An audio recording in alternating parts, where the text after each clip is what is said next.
तो मेरा नाम स्वरूप सोलंकी। जैसा कि अपना पीएससी की परीक्षा को ध्यान में रखते हुए सीरीज जो हमारी चल रही है वो आयोग की चल रही है। तो आज हमारा आयोग है, आज नया आयोग है हमारा नीति आयोग। नीति आयोग, नीति आयोग। तो दोस्तों आज हम बात करेंगे इस नीति आयोग के बारे में। तो सबसे पहले नीति आयोग का फुल फॉर्म देख लेते हैं। ये अंग्रेजी में ऐसा लिखा रहता है, नीति और आयोग। सबसे पहले इस नीति का फुल फॉर्म देख लेते हैं। तो इसका फुल फॉर्म है एन से नेशनल, नेशनल, आई से इंस्टीट्यूशन,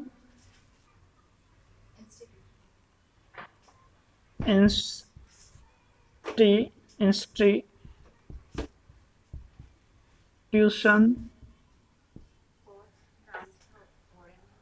और इंस्टीट्यूशन फॉर, इस टी से होता है ट्रांसफार्मिंग। मैं ये ऊपर लिख देता हूं ट्रांसफार्मिंग, ट्रांसफार्मिंग।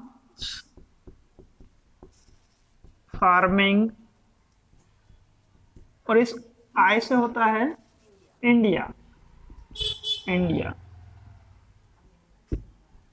अब इसका हिंदी नाम होता है राष्ट्रीय, राष्ट्रीय भारत परिवर्तन संस्थान। तो दोस्तों ये तो हो गया इसका नीति आयोग, इसका नाम, ये इसका फुल फॉर्म और इसका हिंदी नाम। फिर उसके बाद में अब दूसरी बात यह है कि ये किसका रिप्लेसमेंट था, यानी ये किसके स्थान पर आया। तो ये योजना आयोग के स्थान पर आया, योजना आयोग के स्थान पर आया नीति आयोग। इसके पहले योजना आयोग था। योजना आयोग भी एक गैर संवैधानिक निकाय था, नीति आयोग भी एक गैर संवैधानिक निकाय है। तो योजना आयोग था, योजना आयोग के स्थान पर आया नीति आयोग। अब बात करें इसकी स्थापना। तो इसकी स्थापना देखिए, स्थापना 1 जनवरी 2015, 1 जनवरी 2015 को इसकी स्थापना हुई। फिर उसके बाद में इसका मुख्यालय देखते हैं। मुख्यालय, इसका मुख्यालय आप नई दिल्ली, नई दिल्ली है, नई दिल्ली, नई दिल्ली, नई दिल्ली मुख्यालय। फिर उसके बाद में ये है क्या, इसको एक लाइन में लिखे कि नीति आयोग को लिखिए। तो नीति आयोग एक लाइन में, ये भारत सरकार का थिंक टैंक है। थिंक टैंक मतलब एक सलाहकारी निकाय। तो यह भारत सरकार का एक थिंक टैंक है। मैं हिंदी में ऐसा लिख रहा हूं, थिंक टैंक है। क्या है ये? यह भारत सरकार का एक थिंक टैंक है। इसका मतलब होता है एक सलाहकारी निकाय, सलाहकारी निकाय, सलाहकारी निकाय। यह भारत सरकार का थिंक टैंक है। फिर उसके बाद में ये जो नीति आयोग है, इसके कार्य को 2 भागों में बांट दिया गया है। हाँ, इसके कार्य को 2 भागों में बांटा गया है नीति आयोग के। देखो, देखिए 2 भाग कौन कौन से है। एक तो इधर से शोर शराबा इतना हो रहा है, इस देखिए नीति आयोग के कार्यों में, नीति, एक मिनट, नीति आयोग के ये प्राथमिक कार्य है ना, नीति आयोग के प्राथमिक कार्य हैं, प्राथमिक कार्य है। जो ओरिजिनल है वो तो मैं आपको थोड़ी देर से बताऊंगा। ये प्राथमिक कार्य है और प्राथमिक कार्य को 2 भागों में बांटा है। ये 2 चीजें काम करती है कि team India hub, team India, और दूसरा है knowledge and innovation, knowledge knowledge and innovation, knowledge and innovation. तो टीम इंडिया हब का क्या काम है, देखिए समझते हैं अपन। तो इसका काम है कि ये जितने भी राज्य हैं, कितने राज्य वर्तमान में 28 राज्य हैं और 8 केंद्र शासित प्रदेश हैं। तो और राज्य और राज्य एवं केंद्र सरकार के बीच समन्वय स्थापित करना। समन्वय स्थापित करना, समन्वय का मतलब होता है तालमेल बनाए रखना। जैसे घर में अपना तालमेल नहीं बनता है तो काम नहीं चल पाता है, ऐसा इसमें भी ये केंद्र में कभी अलग सरकार हो जाती है और राज्य में अलग सरकार हो जाती है, तो केंद्र और राज्यों के बीच में तालमेल बना के रखने का काम होता है, और टीम इंडिया हब का होता है। और होता है दूसरा नॉलेज एंड इनोवेशन, इसका काम होता है नवाचार करना, नीति आयोग को और बेहतर कैसे बनाया जा सके, और बेहतर कैसे बनाए, ये सोचता है। मतलब नवाचार मतलब नई नई बातें लाने की बात इसमें सोचता है। तो इस प्रकार से ये है अपना नीति आयोग। आगे देखते हैं। हाँ, तो अब अगला अपना हेडिंग है नीति आयोग की संरचना, मतलब नीति आयोग किन किन से मिलकर बना होता है। तो देखते हैं नीति आयोग की संरचना। नीति आयोग की संरचना देखिए, नीति आयोग की संरचना में देखिए नीति आयोग की संरचना में क्या क्या होती है। तो देखिए इसमें नंबर 1 बात, एक अध्यक्ष होता है, एक अध्यक्ष। ये अध्यक्ष कौन होता है, पदेन होता है, पदेन प्रधानमंत्री होता है, पदेन प्रधानमंत्री इसका अध्यक्ष होता है, और वर्तमान में श्री नरेंद्र मोदी जी हैं। एक अध्यक्ष होता है, फिर उसके बाद में नंबर 2 एक उपाध्यक्ष होता है। मैं शुरू से लिख देता हूं, नंबर 2 एक उपाध्यक्ष होता है। इसकी नियुक्ति पीएम करेगा, इसकी नियुक्ति पीएम मतलब कि प्रधानमंत्री करता है। और वर्तमान में इसके जो उपाध्यक्ष हैं वो राजीव कुमार है, राजीव कुमार। और जो प्रथम थे उनका नाम है अरविंद पनगड़िया, अरविंद पनगड़िया। फिर उसके बाद में तीसरी बात, इसमें एक सीईओ होता है, सीईओ का फुल फॉर्म होता है चीफ एग्जीक्यूटिव ऑफिसर, मुख्य कार्यपालक अधिकारी। तो इसमें एक सीईओ होता है, वर्तमान में कौन है, अमिताभ कांत इसके वर्तमान में सीईओ है। फिर उसके बाद में अब नीति आयोग में और कौन कौन सदस्य होते हैं, पूर्णकालिक कौन होते हैं, अंशकालिक कौन होते हैं, उसके बारे में अपन देखेंगे। ये तो इसकी संरचना हो गई। ये जो आगे चल रहा है वो संरचना में चल रहा है, लेकिन मेरे पास में थोड़ा सा जगह कम है क्योंकि उसमें जगह ज्यादा चाहिए, इसलिए मैं इसको मिटा रहा हूँ और फिर आगे देखते हैं। मैं इसको मिटा रहा हूँ।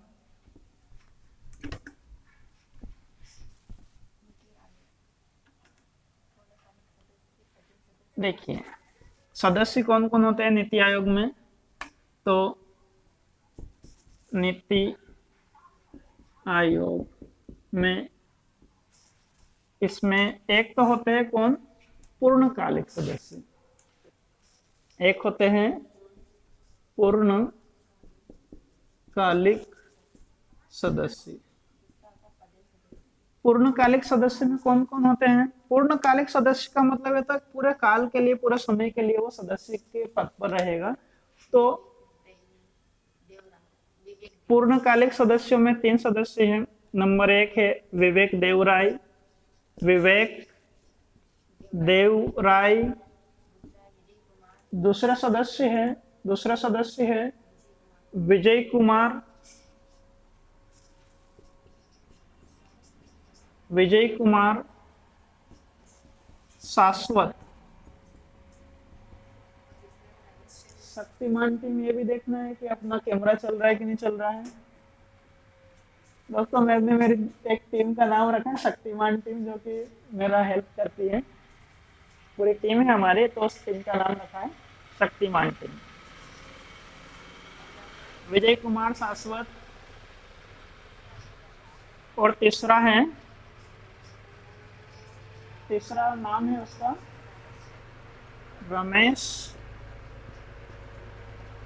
चंद्र। फिर उसके बाद में आगे बात करें पदेन सदस्य, दूसरी बात करें पदेन सदस्य।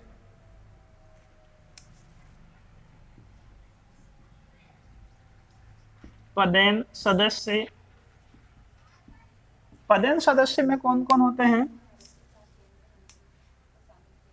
तो पदेन सदस्य में इसमें भारत के जो 4 केंद्रीय मंत्री हैं, ये 4 केंद्रीय मंत्री, जिसमें नंबर 1 गृह मंत्री हम जानते हैं वर्तमान में कौन है, अमित शाह जी। मैं नाम नहीं लिख रहा हूँ क्योंकि आज ही केंद्रीय मंत्रिमंडल का विस्तार होने वाला, हो सकता है मंत्रिमंडल पद चेंज हो जाए, पर यह गृह मंत्री का पद नहीं चेंज होगा। और मैं नाम नहीं लिख रहा हूँ, एक गृह मंत्री होता है। दूसरा वित्त मंत्री होता है, वित्त मंत्री वर्तमान में श्रीमती निर्मला सीतारमन है। तीसरा एक रेल मंत्री होता है, रेल मंत्री वर्तमान में श्री पीयूष गोयल हैं, पर मैं नाम नहीं लिख रहा हूँ। आप एग्जाम से पहले इन मंत्रिमंडल को देख लेना, क्योंकि ये मंत्रिमंडल का विस्तार होता रहता है। और चौथा है कृषि मंत्री वर्तमान में तोमर जी है, नरेंद्र तोमर। फिर उसके बाद में रहती है गवर्निंग काउंसिल।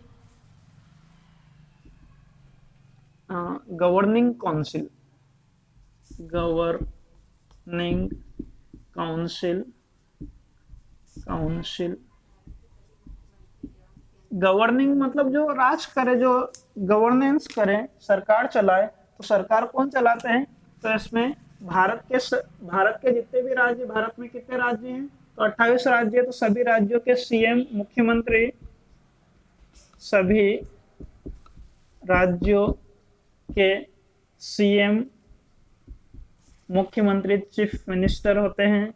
फिर उसके बाद में जो केंद्र शासित प्रदेश होते हैं, केंद्र में शॉर्टकट में यूटी लिख देता हूँ। यूटी मतलब यूनियन टेरिटरी।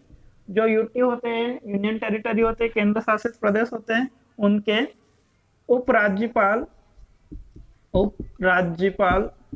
या कहीं कहीं पर उनको प्रशासक भी कहते हैं, प्रशासक, या कहीं कहीं पर उनको एलजी भी कहते हैं। एलजी मतलब लेफ्टिनेंट गवर्नर, ठीक है।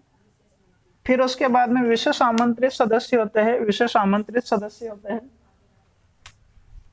तो ये देखिए, विशेष आमंत्रित सदस्य में अब जगह नहीं बची, मैं थोड़े छोटे अक्षर में लिख देता हूँ। विशेष आमंत्रित, ये आ से समझना, आमंत्रित है, विशेष आमंत्रित सदस्य जो कौन होते हैं? जो विभिन्न क्षेत्रों से विशेषज्ञ होते हैं, और उनकी नियुक्ति कौन करता है? पीएम करता है। मैं वर्तमान में कुछ एक उदाहरण के तौर पे नाम लिख देता हूँ। ऐसे ये मैंने इधर से एरो निकाला है और इधर से आप नाम लिख रहा हूँ, उधर जगह नहीं थी। तो जैसे सड़क परिवहन मंत्री वर्तमान में श्री नितिन गडकरी है। फिर उसके बाद में शिक्षा मंत्री। दोस्तों यदि आपका पेपर पुराना बनाया हुआ है तो इस शिक्षा मंत्री का पहले नाम था मानव संसाधन विकास मंत्री, और ये वर्तमान में रमेश पोखरियाल निशंक है। फिर उसके बाद में सामाजिक न्याय मंत्री, ये बेचारा ये श्री गहलोत जी है, थावरचंद गहलोत। तो इनको है ना कल ही, मतलब कल, मतलब कि 6 जुलाई को कर्नाटक का राज्यपाल बना दिया गया थावरचंद गहलोत को। तो यह सामाजिक एवं न्याय मंत्रालय लिख देता हूं मैं, सामाजिक एवं अधिकारिता मंत्रालय, अधिकारिता मंत्रालय। ये होते हैं विशेष आमंत्रित सदस्य। 3 हुए, 4 होने से ये था ना, एक और कौन है? 3 ही है। अच्छा 4 तो इधर है, हाँ इधर इतने ही है। फिर उसके बाद में आपके माइंड में कभी कभी ये क्वेश्चन आता होगा कि नीति आयोग और योजना आयोग में अंतर क्या है। नीति आयोग क्या होता है और योजना आयोग क्या होता है और उसमें अंतर क्या है। तो देखिए हेडिंग डालिए, नीति आयोग और योजना आयोग में अंतर। कितनी मिनट हुई है?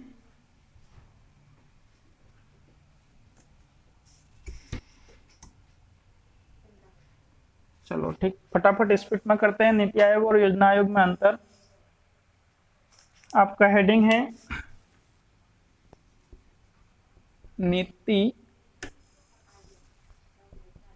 नीति आयोग एवं योजना आयोग में अंतर। क्या अंतर है? तो देखते हैं अंतर मैं आपको बताता हूं, इसमें क्लियर अंतर हो जाएगा। एक तरफ नीति आयोग है पहले, फिर उसके बाद में दूसरी तरफ योजना आयोग, दूसरी तरफ, एक तरफ नीति आयोग हो गया, नीति आयोग, और दूसरी तरफ योजना आयोग, तो देखिए इनमें अंतर ये है। तो पहला अंतर तो ये है कि यह जो नीति आयोग था वो है बॉटम टू टॉप। ये है बॉटम टू मतलब से, बॉटम से टॉप अप्रोच। इसका मतलब क्या होता समझिए। बॉटम टू टॉप का मतलब यह होता है कि निचले स्तर से मतलब जमीनी स्तर से योजनाओं में आएगी और केंद्र सरकार तक जाएगी। देखो जैसे इसका मतलब समझ लीजिए, ये जो बॉटम टू टॉप अप्रोच है, तो इसमें ऐसा है कि ये केंद्र में, दिल्ली में एक केंद्र सरकार है और 28 राज्य और बाकी केंद्र शासित प्रदेश भी हैं। तो ये जो राज्य हैं ये यहाँ से सुझाएंगे, ये यहाँ से बोलेंगे, अपनी सलाह देगी कि आप हमारे हिसाब से काम कीजिए। तो ये केंद्र सरकार इसको मानेगी। तो ये कहलाता है बॉटम से टॉप, निचला से ऊपर। जो मुख्यमंत्री रहता है वो थोड़ा छोटा रहता है तो उसको बॉटम में रखा, और जो प्रधानमंत्री होता है वो बड़ा होता है तो उसको ऊपर रखा। तो ये बॉटम से टॉप अप्रोच है। ये यहाँ पर जितने भी सीएम हैं उन सीएम की बैठक होती है और सीएम सुझाते हैं, मुख्यमंत्री सुझाते हैं कि हमको सलाह देते हैं मुख्यमंत्री कि हमको आगे ये करना, और उस बात को ये मानते हैं। तो इस बात को कहते हैं बॉटम टू टॉप अप्रोच। लेकिन ये जो योजना आयोग था एक ऐसा था, ये टॉप टू बॉटम था, top to bottom. Top to bottom का मतलब होता है कि केंद्र के लेवल पर योजनाएं बनाई जाती थी, केंद्र के लेवल पर योजनाएं बनाई जाती थी ये दिल्ली सरकार के द्वारा, और ये राज्यों को थोप दी जाती थी, तो इसको कहते हैं टॉप टू बॉटम योजना। फिर उसके बाद में दूसरी इसकी विशेषता क्या है। तो दूसरा अंतर है, ये तो पहला अंतर हो गया। दूसरा अंतर है इसमें राज्यों की भूमिका प्रबल होती है, राज्यों की भूमिका प्रबल होती है, और इसमें राज्यों की भूमिका निर्बल होती है या कम होती है। दूसरा इसका अंतर है कि इसमें राज्यों की भूमिका निर्बल होती है।